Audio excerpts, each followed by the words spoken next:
Receber a notícia de que um filho não terá o desenvolvimento típico é um choque para as mães que idealizam a maternidade perfeita, ou uma frustração para quem simplesmente gesta com amor, decora cada detalhe daquele quartinho e lavou todas as roupinhas com todo amor para aquele filho ir para a escolinha. Sejam muito bem-vindos ao programa Psicologia Perinatal em Foco. Eu sou a Sara Stephanie. Eu sou Jéssica Castro. E eu, Rafaela Schiavo. E no episódio de hoje nós vamos falar sobre maternidade atípica. Então compartilhe essa live com seus colegas de profissão, para que vocês possam tirar as dúvidas de vocês e se aperfeiçoar aí no manejo com esse tipo de demanda na clínica.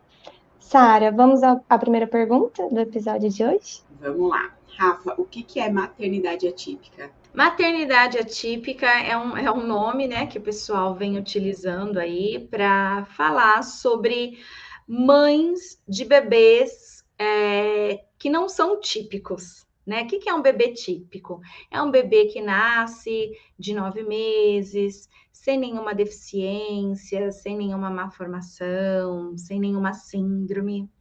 E os bebês típicos, os bebês atípicos, né, são aqueles que vão nascer aí de forma não típica, né? Então, assim, a maioria dos bebês, né, eles vão nascer de 9 meses, não vão ter deficiência, não vão ter síndromes. Agora, os atípicos, né, serão aquelas crianças que por algo aconteceu e aí ela vai ter um desenvolvimento com maior cuidado, né, do que outros bebês, porque ou ele nasceu prematuro, ou ele nasceu com alguma anomalia, alguma malformação, alguma deficiência, tá? Então, as mães atípicas, neste caso, né, seriam, então, as mães de bebês atípicos. Porque se a gente falar de maternidade atípica, né, ao pé da letra, né, nós estamos falando de muitas e muitas possibilidades, né, de maternidades aí que não são típicas. Típico e atípico está relacionado ao que é padrão ou não padrão, do que a gente tem uma prevalência maior e uma prevalência menor, tá? O que é raro e o que é comum. Tá? Então, existem muitas situações aí que podem falar, que a gente pode falar assim, ó, isso aí é uma maternidade atípica, né? Porque quando a gente estiver olhando, então, para questões como mães narcisistas é uma maternidade atípica. A maioria das mães não são narcisistas, né? A maioria da maternidade exercida no nosso país não é uma maternidade atípica.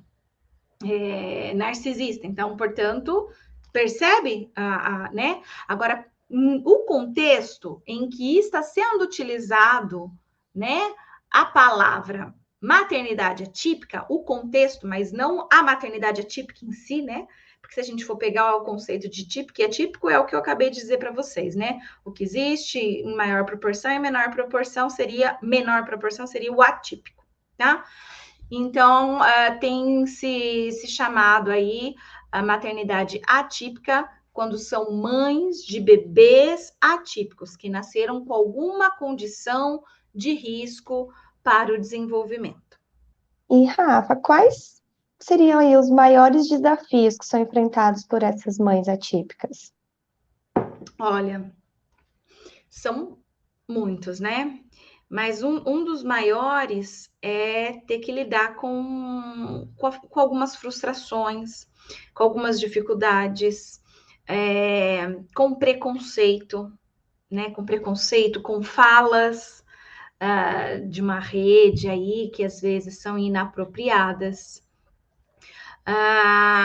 E dificuldades, né, do dia a dia mesmo. Então, uma mulher que às vezes ela tinha lá o seu emprego X, né, ela tinha uma atividade ocupacional X e nem todo mundo odeia o serviço, o emprego, né, tem pessoas que amam o emprego.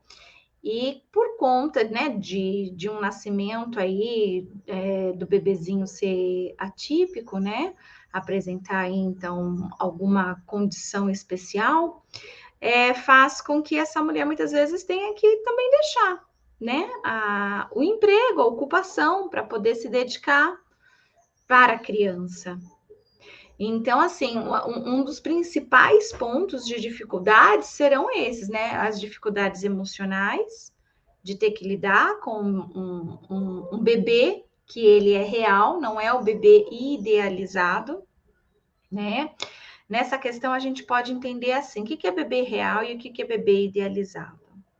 O bebê idealizado e maternidade idealizada também é aquela que a gente fantasia, né? Então a gente atribui características físicas, comportamentais, psicológicas e de saúde, né? Para os nossos bebês da imaginação. Então, eu tenho um bebê imaginário que ele é de um determinado sexo, que vai ter um determinado tipo de cabelo, feição, tom de pele. Eu consigo até imaginar o que ele vai ser profissionalmente, né? O que tipo de temperamentos e comportamentos ele terá. E eu fiquei me imaginando enquanto mãe também, né? Olha, eu vou ser uma mãe amorosa, eu vou ser uma mãe rigorosa, eu vou ser uma mãe que vai deixar o filho fazer tudo, que vou controlar, né? Então, assim, a gente tem também as fantasias sobre essa maternidade. Então, aí a gente está falando da idealizado, tanto do bebê idealizado quanto da maternidade idealizada. E aí, o que é o real? O real é o de fato o que vem, o real, né? Então, eu poderia, na minha fantasia, idealizar que ia vir um bebê menino, mas o bebê real é uma menina, tá? Nasce uma menina. Eu posso, na minha fantasia, imaginar que meu bebê ia nascer de 9 meses. Mas o bebê real, ele nasce aos 6 meses, né? Aquele bebê que nasce muito prematuro. Um bebê que vai nascer prematuro, um bebê que vai nascer com síndrome de Down, um bebê que vai nascer com alguma deficiência sensorial ou física, por exemplo. Esse é o bebê real, né? E outros tipos de bebê real também, aquele bebê que é chorão, né? Aquele bebê que não dorme, aquele bebê que vive doente, tá? Isso tudo são bebês reais que frustram. Nenhum pai, né, ou a maioria, 99,99% dos pais e das mães, não fantasiam, né, que o seu bebê vai nascer aí de forma típica, né? A grande maioria tem as suas fantasias e nas suas fantasias aquele bebê vai ser típico, né? Ele não vai nascer com uma síndrome, com uma anomalia, uma má formação ou prematuro. Então, para a maioria, essa idealização do bebê e da maternidade mexe bastante, tá? E alguns diagnósticos, né, podem ser revelados aí ainda durante a gestação. Não precisa a criança nascer, né, para você ter a informação de que a criança nasceu atípica, mas desde a gestação. E isso mexe. Então, são famílias, pais e mães, né, que vão ter que elaborar aí com esse luto, vão ter que lidar, porque é uma forma de luto que eles vão passar, né? Então, eles vão ter que lidar com esse luto e essas reações emocionais que vêm aí com essa descoberta de que será uma maternidade atípica, tá? A falta de informação, de receber informação correta, também é um dos grandes desafios, tá? Então, existem sim aquelas pessoas que vão ter bons profissionais ao lado, ao entorno, e por isso vão receber informações, mas vão existir, né, situações aí que a falta de informação pode ajudar a criar um bicho-papão, inclusive, né? Um bicho-papão, inclusive. E às vezes, né, até diagnósticos errados, né? Então, às vezes, alguém pode dar um diagnóstico errado, falar, olha, seu bebê vai nascer com tal tipo de síndrome, má formação, sei lá, alguma coisa assim. Como existe também de menino e menina, né? Olha, vai nascer um menino e depois nasce uma menina, né? Então, esses erros, infelizmente, eles existem. E isso também vai, mesmo que a criança depois nasça sem aquela condição atípica, né? Mas que a criança nasce atípica, aquela coisa já ficou, aquele susto já ficou. Então, fica uma maternidade atípica, muitas vezes, por conta da crença do que foi falado antes, percebe? Então, isso também é um grande fator aí de conflito, tá? As dificuldades, né? Porque algumas condições que o bebê nasce faz com que esses pais tenham que se mudar de cidade, às vezes se mudar de estado. Há alguns anos atrás, hoje a gente já tem um número maior de hospitais espalhados pelo Brasil que trabalham com lábio leporino, né? Quando a criança ela nasce lá com aquela fenda palatal, né? E antigamente, aqui a minha cidade, né, Bauru, ela tem o centrinho que ele é conhecido internacionalmente por isso, porque há uns 10, 15 anos atrás, pessoas de todo o Brasil que precisavam, né, passar por uma cirurgia e tudo mais, então eles tinham que mudar. Muita gente que mudava do Amazonas e vinha morar aqui em Bauru para poder, né, ter esse tratamento para o bebê, tratamento gratuito, inclusive. Então, diversas localidades, estados, regiões do Brasil e fora do Brasil, né, faziam com que esses pais tivessem que mudar a sua vida, né? Pedir demissão de emprego, mudar de cidade. Isso tudo são dificuldades que vêm com uma maternidade atípica, tá? Até hoje a gente vai encontrar algumas situações que os pais, sim, vão ter que mudar, às vezes, para o hospital, né? Então, vão ter que morar no hospital por meses, dependendo, né, da situação, por anos, né? Por conta de alguma necessidade aí que o bebê, que a criança tenha, tá? Então, as maiores dificuldades aí que a maternidade atípica pode enfrentar são essas de mudança de vida, né? Você estava ali imaginando, idealizando que ia acontecer as coisas assim, assado. Olha, eu vou voltar para o serviço daqui 6 meses. E na hora que você vê, você já está morando em outra cidade, todos os dias tendo que levar o seu bebê aos médicos e vários tipos, né, de profissionais. Então, leva no psicólogo, leva no fonoaudiólogo, leva no fisioterapeuta, leva no nutricionista, né? Então, são muitos profissionais, no terapeuta ocupacional envolvidos aí e que, inclusive, vai mexer com a situação financeira da família, né? Com a condição socioeconômica mesmo. Antes eu tinha o pai e a mãe trabalhando, a gente vive numa sociedade que quem cuida do bebê é a mãe, então a mãe tem que abrir mão, muitas vezes, do seu emprego, né, do seu serviço, para poder ter alguém para levar a criança para esse monte de lugar que precisa ser levado. Entende? Então, essas são as maiores dificuldades. E como trabalhar esse filho ideal e o filho real no atendimento psicológico? E por que isso é importante? Olha, no atendimento psicológico, nós vamos conhecer, né, o que é o filho, a maternidade ideal e a real, né, para aquela pessoa. O meu Instagram aqui, ele tá pausado. Eu só queria um feedback se a gente está no Instagram, se está acontecendo tudo normal. Normal. Tá bom, obrigada. O meu tá travado aqui.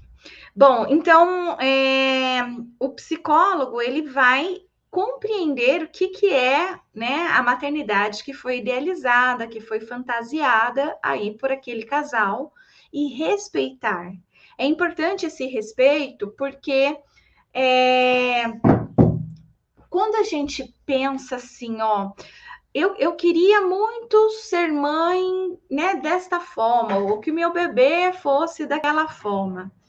E de repente vem a maternidade real e o bebê real e não é como eles esperavam, isso pode trazer uma série de angústias, conflitos psicológicos, inclusive problemas, né, de emocionais, de alterações emocionais significativas.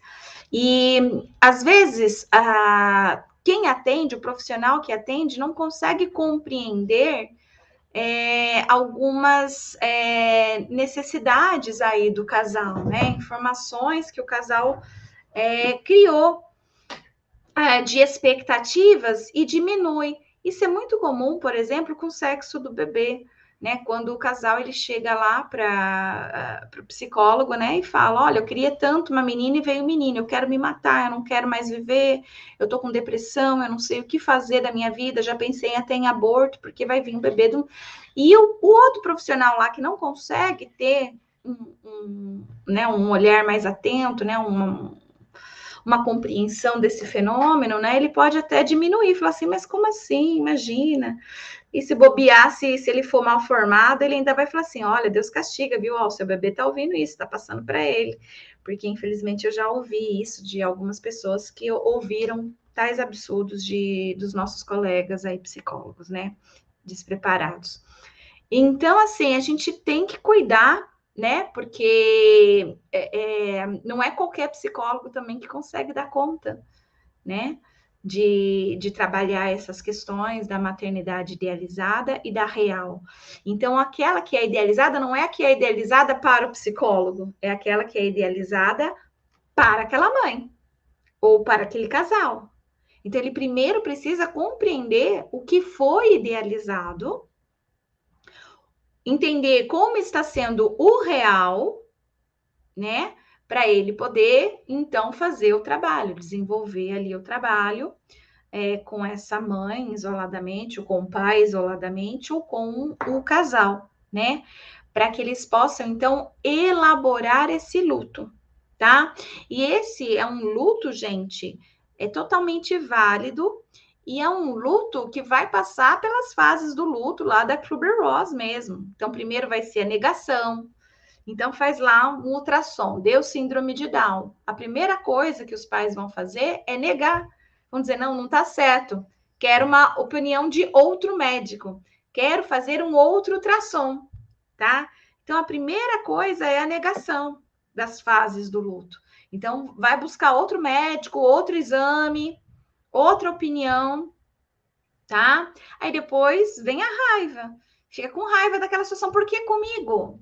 Mas por que comigo? E aí começa a tentar descobrir, né? O que eu fiz no meu passado? Será que é porque eu usei cocaína, heroína lá no passado, né? E eu tô tendo que pagar o preço agora? É porque eu fiz aborto no passado?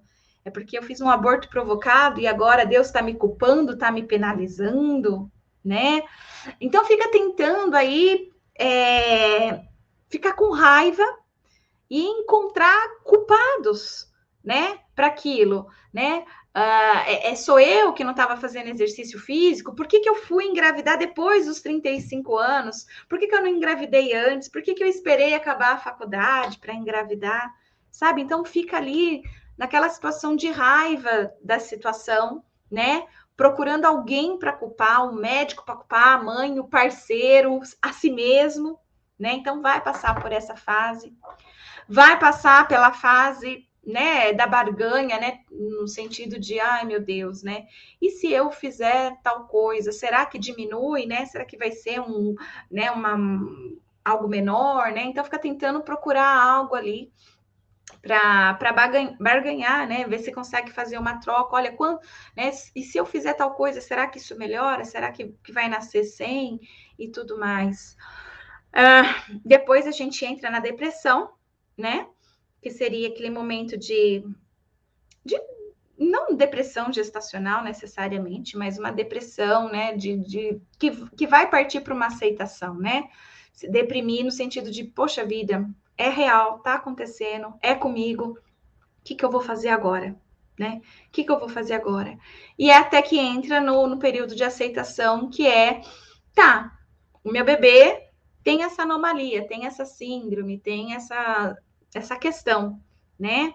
Então, eu aceito, né? E agora eu vou buscar o que eu preciso. O que eu preciso? Eu preciso de médico? Eu preciso pensar numa escola, né? Onde eu vou colocar minha criança para estudar? Eu preciso ter convênio médico agora para não usar o SUS, porque talvez eu vou ter uma demora maior para conseguir os profissionais que precisa, sabe? Então, aí começa a aceitação e ir em busca de resolver as coisas, né? Do que vai ser preciso ser realizado aí para que a criança, né, possa ter uma vida aí adequada, de qualidade, saudável, né?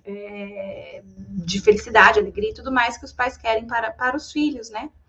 E os pais também tentando, aqueles que vão em busca do psicólogo, tentando também lidar com as questões emocionais que são perfeitamente normais e que eles precisam identificar que eles estão sentindo aquilo. Muitos pais, eles ficam com raiva da situação, né, angustiado, triste com a situação, mas eles não conseguem se permitir sentir ou expressar com medo, né, de se sentir julgado e principalmente julgado por si mesmo, né, ele mesmo, né, como que eu posso estar sentindo isso, né, pelo meu filho, né, como eu posso estar com raiva ou ter pensado, né, que eu gostaria que não tivesse vindo assim ao meu filho, a minha filha, né? Então, às vezes, isso também entra num conflito na cabeça desses pais, porque eles não conseguem entender, né, sozinhos, ali, sem a ajuda de um profissional da área, que é normal sentir aquela angústia, sentir raiva, sentir medo, né? Que é normal esses tipos de sentimentos. E a gente tem um problema aí quando a sociedade também, né, ela vem e começa a falar coisas indevidas também para esse casal, né?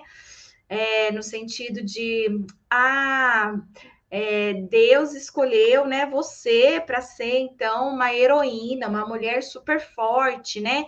Ele não daria um bebê para qualquer pessoa, né, com alguma deficiência, alguma anomalia, com alguma necessidade especial, né? É porque você também é uma pessoa especial e tudo. E aí essa mulher, ela começa a se sentir ainda mais culpada, no sentido assim, meu Deus, né? Deus me escolheu, mas por que eu, Deus? E aí começa a brigar com Deus, né? Dá ouvido lá porque a comadre falou e para até de ir para a igreja se ela ia de repente, né? Porque ficou com raiva de Deus, porque Deus, né, fez isso e tudo mais. Então, assim, é uma situação complexa, delicada e que sim precisa de psicólogos, né? São famílias que precisam ser instruídas, sim, a passar por psicólogos para que eles possam ter aquele momento ali de desabafo, né? Um momento ali de dizer, gente, eu não queria que a minha vida estivesse assim, eu estava imaginando outra coisa.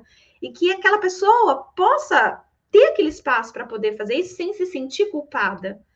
Porque muitas vezes, quando ela quer falar isso para pessoas fora da sessão terapêutica, outras pessoas, talvez ela não tenha autorização para isso, né?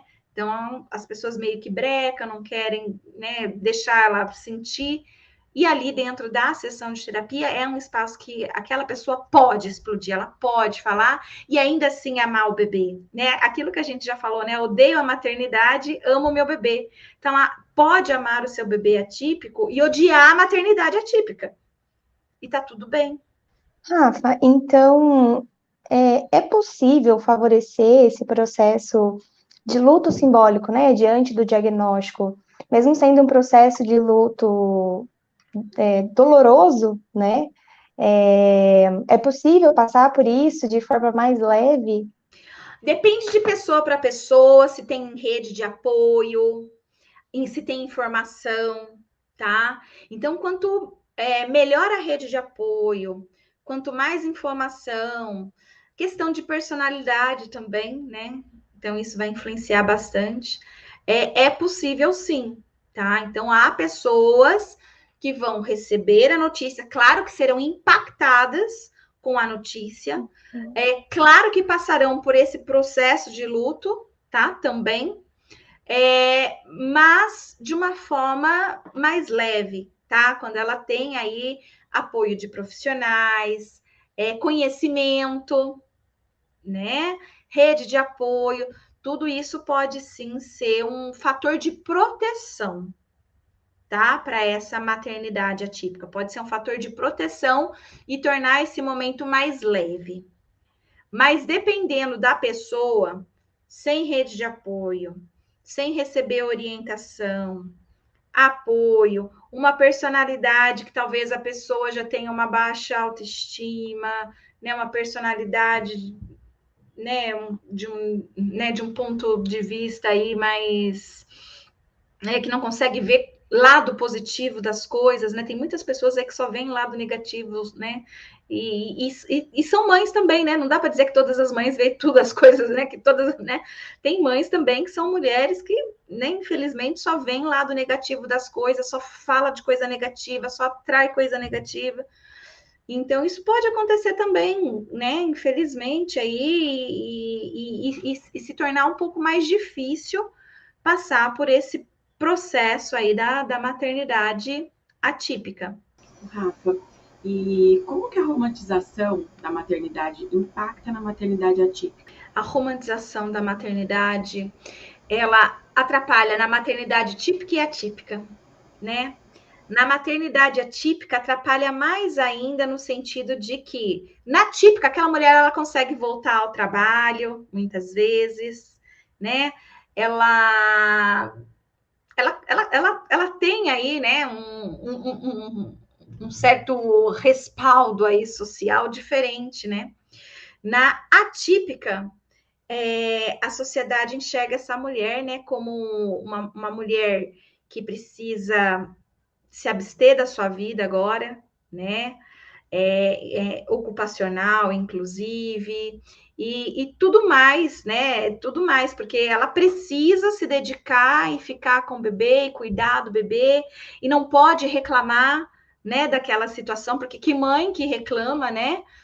Do filho ou da maternidade, onde já se viu isso, né? Então, para mulheres, né, de maternidade típica, elas já têm dificuldade de falar do puerpério, que é difícil, né?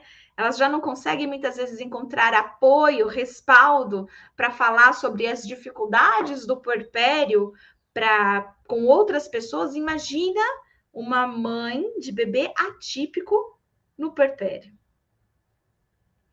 Fica mais difícil ainda para essa mulher encontrar essas redes de apoio, essas possibilidades de falar sobre o assunto, né? E o preconceito que ela tem que lidar, às vezes, com as falas, né, das pessoas. Então, tudo isso complica ainda mais a situação, né? Quando a gente pensa aí nessa maternidade romantizada, de que aquela mulher agora ela vai ter que viver para o filho, que ela vai ter que realmente ficar invisível, que ela é uma mulher agora sem desejo, sem vontade, né? E isso é um sério complicador, né? E se a gente pensar ainda mais naquelas mulheres que não planejaram a gestação, que não queriam ser mães, né? Que não planejaram, então se torna mais pesado ainda essa influência da romantização da maternidade para ela, né? Porque a maternidade não era uma coisa que estava nos planos dela, a maternidade veio uma maternidade atípica, né? Então, isso tudo vai aumentando uma certa carga aí, né, de responsabilidades quando está inserida dentro de uma sociedade que romantiza a maternidade, né? E que joga tudo da maternidade nas costas da mulher, onde não há divisão de papéis com homens, né? Onde existe uma rede de apoio mais falha, né? Não é uma rede de apoio de fato sólida. Então, isso são complicadores, né? Quando profissionais da saúde também, infelizmente, né, podem colaborar de forma positiva ou negativa, dependendo quem são esses profissionais que vão estar em torno. E aí a gente tem essa romantização da maternidade da nossa cultura, que faz essa mulher ainda se sentir pior, né? Infelizmente. Então, a romantização da maternidade, ela é absolutamente negativa para a nossa sociedade, para as nossas mães típicas e atípicas. Você estava falando, eu fiquei pensando, né? Há uma romantização da própria maternidade atípica, né? Eu já vi relatos de mães que questionam muito a questão de serem rotuladas como as mães guerreiras, né?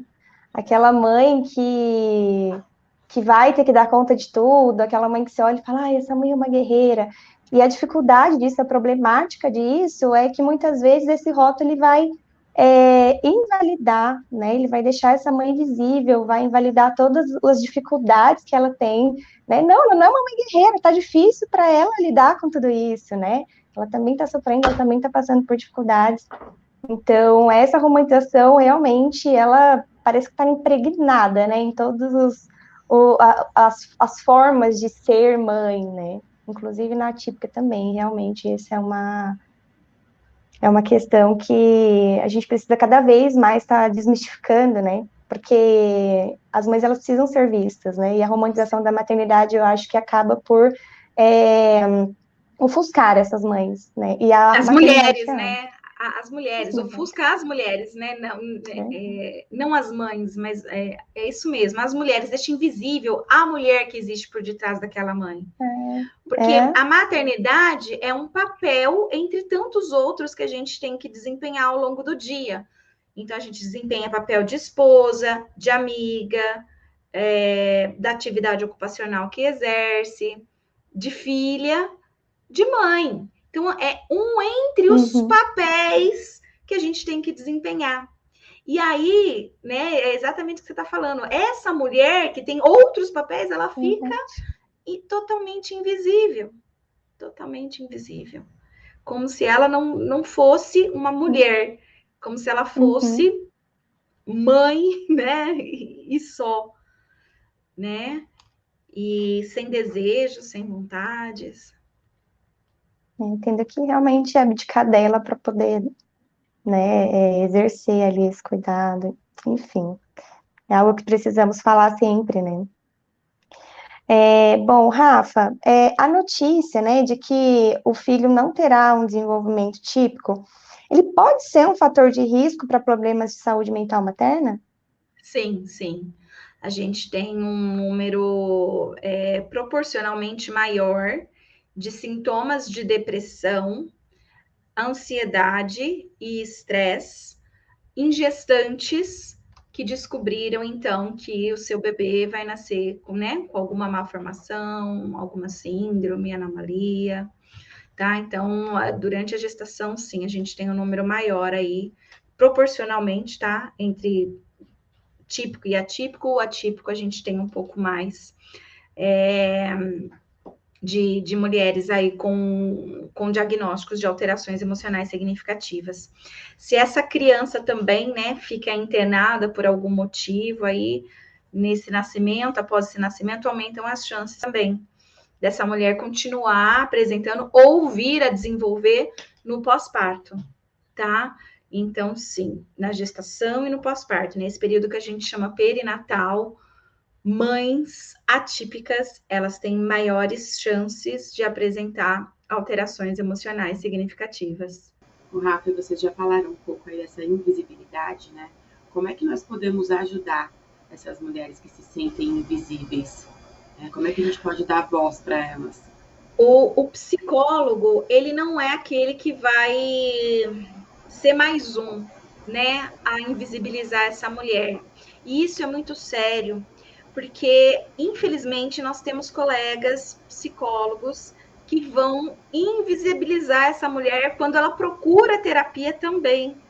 Porque muitas vezes o terapeuta se identifica ali com o bebê, ou tá ali preso, né, naquelas crenças de maternidade, de romantização da maternidade. Não foi desfeita essa romantização, ele nem sabe que existe essa palavra romantização da maternidade. E muitas vezes ele fica na sua atuação ali, né, numa identificação com o bebê e não com a cliente, sabe? Então, isso é muito sério. Por isso que eu sempre falo que, para esses casos, os melhores psicólogos para atender são psicólogos perinatais, porque eles têm um conhecimento diferente do psicólogo tradicional, que não tem o conhecimento em psicologia perinatal. Porque se a mulher, ela chega lá falando, né, das angústias que ela está sentindo com a maternidade, muitas vezes o psicólogo, ele fica assim, ó, o que eu vou fazer para essa mulher amar esse bebê? O que eu vou fazer para essa mulher se vincular ao bebê? O que eu vou fazer para essa mulher amamentar o bebê? O que eu vou fazer? Ela continua invisível, percebe? Quem está visível ali é o bebê nos olhos daquele psicólogo inexperiente, sem o conhecimento específico em psicologia perinatal. Gente, isso acontece demais, demais, demais. Então, é muito sério. Então, o que nós, psicólogos, podemos fazer é olhar para essa mulher. Ela é a cliente, não o bebê. Naquele momento, eu não estou dizendo também que é para você ser negligente com o bebê, não é isso, mas vai existir um momento certo para você poder trabalhar essas questões dela com o bebê. Mas não de imediato, porque a angústia é tanto que provoca no psicólogo que ele não consegue observar que ali é um espaço que ela está precisando falar mal da maternidade, que ela está precisando desabafar, dizer o quanto está difícil para ela. Né? Então, aí o psicólogo muitas vezes fica só ali naquela, eu preciso fazer ela amar o bebê, preciso fazer ela amamentar o bebê, preciso fazer ela se vincular ao bebê. O que eu vou fazer? Que técnica que eu vou usar? Como que eu vou dizer para ela que ela precisa cuidar do bebê, que o bebê precisa do carinho dela para ele poder crescer, né? Então, na cabeça dele fica isso. Quando na realidade era olhar para essa mulher, para as angústias dessa mulher, para a realidade que ela está trazendo, para a única pessoa ali que ela está tentando confiar, porque o resto do mundo está pensando, e infelizmente às vezes aquele psicólogo está pensando igual o resto do mundo, né? E não está conseguindo dar conta. E aí é onde essas mulheres elas param de frequentar o psicólogo, né? Elas percebem que ali não estão olhando para ela mais uma vez. E aí ela deixa o psicólogo, ela deixa, às vezes nem procura mais, né? E aí só aumenta ainda mais os conflitos, porque se nem o psicólogo consegue, né, compreender, se até o psicólogo julga ela, né, não diretamente, mas de forma não verbal, né, a outra pessoa percebe. Então isso se torna um complicador maior aí. Então, psicólogos que querem ajudar, tenham conhecimento em psicologia perinatal, né? Tenham conhecimento nessa área para poder aí fazer um trabalho mais adequado, com menos julgamento e possibilitando que essa mulher ela tenha visibilidade, pelo menos nesse espaço de terapia, né? Rafa, e como então que a gente pode apoiar uma mãe atípica, né, expandindo isso para todas as áreas, né, não só nós profissionais, enquanto profissionais, mas você citou, né, no começo da live, rede de apoio, enfim, outros profissionais da saúde, como oferecer esse apoio para essa mãe? Bom, nós psicólogos podemos oferecer esse apoio para essas mães com lives como essa, né? Aqui a gente está trabalhando com profissionais, né? Orientando profissionais. Mas o profissional que vai, né, então, trabalhar com essa mãe, ele pode levar informações como por exemplo, em lives, palestras, oferecendo serviços, oferecendo produtos, né? Inovando nesses atendimentos, né? De serviços e produtos. Então, o psicólogo, ele pode contribuir dessa forma, né? Oferecendo aí aquilo que é possível ao psicólogo, construindo instrumentos, né, que permitam, né, facilitar aí essa jornada, essa trajetória, levando informação. Então, conversando com a sociedade, com a comunidade, não só com a mãe, né? Então eu vou conversar só com a... Não, conversa com o pai, conversa com o avô, conversa com a avó, conversa com outras pessoas também, né? Com outros profissionais também. Então, é dessa forma que a gente consegue facilitar aí essa trajetória, né? Com mais exigências, né? De inclusão, porque a gente ainda vive em um país de exclusão, né? Não são todos os lugares que têm acessibilidade, e pais de crianças atípicas, né, sofrem muito com falta de acessibilidade. Sofrem muito com escolas. Aonde eu vou matricular o meu filho? Onde que eu vou matricular meu filho que ele não vai ser visto como um peso para a escola, um peso para o professor, um peso para os colegas e pais de alunos, porque infelizmente a escola é um ambiente ainda muito negativo nesse aspecto, né? E a gente tem, infelizmente, professores que não são inclusivos, não estão preparados. Eles vão deixando aquela criança de lado, de fato. Isso é uma verdade, isso é uma realidade no país, infelizmente. Então, é uma preocupação real. E o psicólogo, por exemplo, ele pode ser esse profissional, né, que vai poder auxiliar, inclusive, na escola, né? Um psicólogo perinatal escolar, por exemplo, né, que tenha conhecimento de psicologia escolar e dessas questões, né? Vai estar trabalhando aí, inclusive, com educação inclusiva, né? Acessibilidade em todos os outros espaços, na igreja, né? Na padaria, no supermercado. Então, a gente está lutando, né? Pela inclusão e que a gente possa viver num país com um número menor de preconceitos, né? E discriminação por conta, né? De alguma deficiência, anomalia, síndrome que a criança apresente. Então, assim, essa conversa com a sociedade também se faz muito importante, também é extremamente importante. Conversar com as famílias, né, que tenham uma criança típica, faz parte do papel do psicólogo para poder auxiliar, ajudar nisso aí, né, desmistificando, levando informação de qualidade. E luta sabendo em quem votar, né? A gente precisa saber em quem votar também, porque a gente vota, às vezes, em algumas pessoas aí que faz a gente retroceder em anos, né? A gente estava avançando na educação inclusiva, e aí, né, colocaram um estúpido, né, no poder, e que foi mexendo, inclusive, né, nessas questões, e a gente teve retrocesso, né, inclusive nas questões de educação inclusiva. Rafa, diante do diagnóstico, pode haver sentimento de culpa, frustração, insuficiência, passar pelo luto, como você falou. E como que a gente pode agir com esse sentimento de uma forma assertiva? Tem alguma forma que a gente possa ajudar essas mães, essas mulheres? O psicólogo, para agir de forma assertiva, é sabendo acolher e respeitar e aceitar tudo que vem da boca daquela mulher, né? Então, isso é ter assertividade, é não controlar o que ela deve ou não falar, né? Não esboçar o que é certo e o que é errado. O psicólogo, ele tem que estar livre de julgamentos, de preconceitos, ele tem que estar livre, né, de querer que o outro tenha os mesmos valores que ele. Então, para ser assertivo, ele precisa se despir e estar realmente ali pronto para aceitar aquela pessoa como ela é, né? Nas necessidades que ela tem, né? De xingar, de falar, de gritar, do que for, né? Então, para a gente ser assertivo com essas mulheres, nós realmente precisamos estar sem desejo, né? Do que sem desejo, sem vontade, sem tomar partido, como eu acabei de dizer, né? Não tome partido do bebê, né?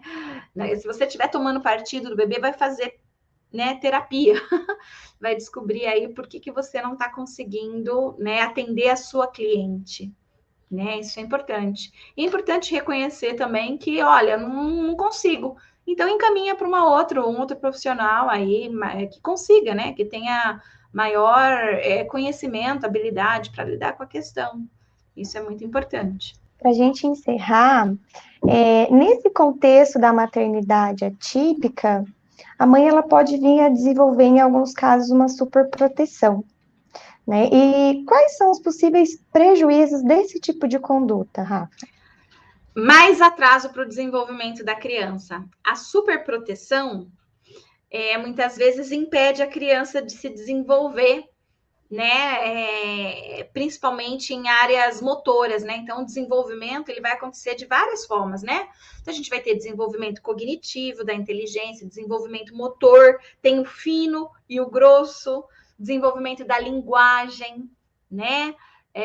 Então, a gente vai ter aí desenvolvimento pessoal, social, de autocuidados.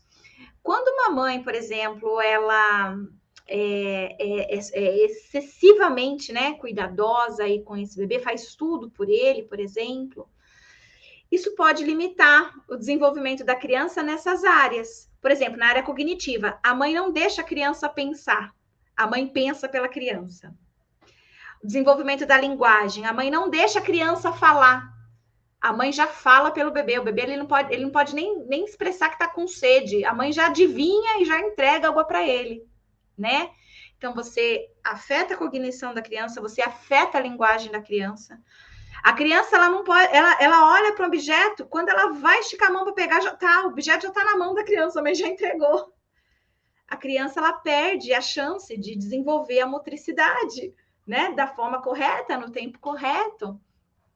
De engatinhar, porque só fica no colo, não pode ir pro chão, percebe? Então, assim, pode a criança, né, ter aí atrasos maiores no desenvolvimento por conta desse excesso de zelo, né, de cuidado com a criança. Por isso, da necessidade dessas crianças atípicas serem acompanhadas, né, na estimulação precoce. Então, vão existir algumas clínicas em algumas cidades, né, de estimulação precoce, e essa criança, muitas vezes, ela vai passar pelo psicólogo, ela vai passar pelo terapeuta ocupacional, pelo fonoaudiólogo, pelo fisioterapeuta, tá? Então, ela vai passar por esses profissionais. E é importante que isso aconteça, porque esses profissionais, eles teriam que ali estimular o desenvolvimento da criança, identificar onde tem o atraso e mostrar para esses pais que atividades realizar em casa para evitar que aquele atraso continue ou que outros atrasos venham a decorrer por conta de um comportamento anterior que ainda não está sendo executado. Então, assim, mais uma vez, a gente precisa de profissionais aí cuidadosos, porque, infelizmente, a gente tem profissionais nessa área que também faz a estimulação ali e fala para os pais se a criança tá bem ou se tá com atraso e só. Não passa orientação do que fazer em casa, né? Ou, às vezes, até passa orientação para os pais, né, do que fazer em casa, mas sem ter noção se aqueles pais realmente, né, vão ter condições para fazer isso, se eles compreenderam de fato como é que faz o exercício, se eles vão ter, né, os objetos em casa que são necessários para aquele tipo de estimulação. Então, é importante que esses profissionais também tenham, né, esse discernimento, essa sabedoria para saber como informar esses pais sobre o que fazer em casa também, tá? Infelizmente, não são todos os pais que têm essa chance de passar por esses programas de estimulação precoce, e aí aumentam as chances de risco. Aquela criança que já tinha um risco, né, por conta da condição atípica, aumentam ainda mais quando esses pais, muitas vezes, né, são super protetores, excessivamente protetores. Daí vem a grande necessidade de a gente ter mais clínicas de estimulação precoce espalhadas pelo Brasil, mais profissionais competentes, não só para avaliar o desenvolvimento, mas para explicar para esses pais o que fazer, dando continuidade em casa, dando orientação em casa também. Bom, a gente vai encerrando por aqui o episódio de hoje, então. Rafa, obrigada, né, por mais uma live incrível. Na verdade, muito mais que uma live, né? Como bem disse a Annelise, suas lives são aulas, né? São sempre uma super aula. Então, obrigada por todo esse conhecimento. E, gente, eu queria convidar vocês, para quem ainda não faz parte do nosso canal no Telegram, para vocês irem lá, que lá tem muito, muito, muito conteúdo. Hoje mesmo a Rafa mandou um áudio lá sobre a diferença entre preço e valor, tá fantástico. É também uma aula, e tá passando aqui o link, tá? E além disso, quem ainda também não conhece o nosso canal no Spotify, dá um pulinho lá também no aplicativo para poder conhecer, tá? Só buscar por Mater Online, lá também tem diversos podcasts. E também quero convidar vocês para o próximo programa, que nós vamos falar sobre saúde mental materna em tempos de pandemia. Tá? Então, esperamos vocês na terça-feira que vem, às 10 horas da manhã. Obrigada.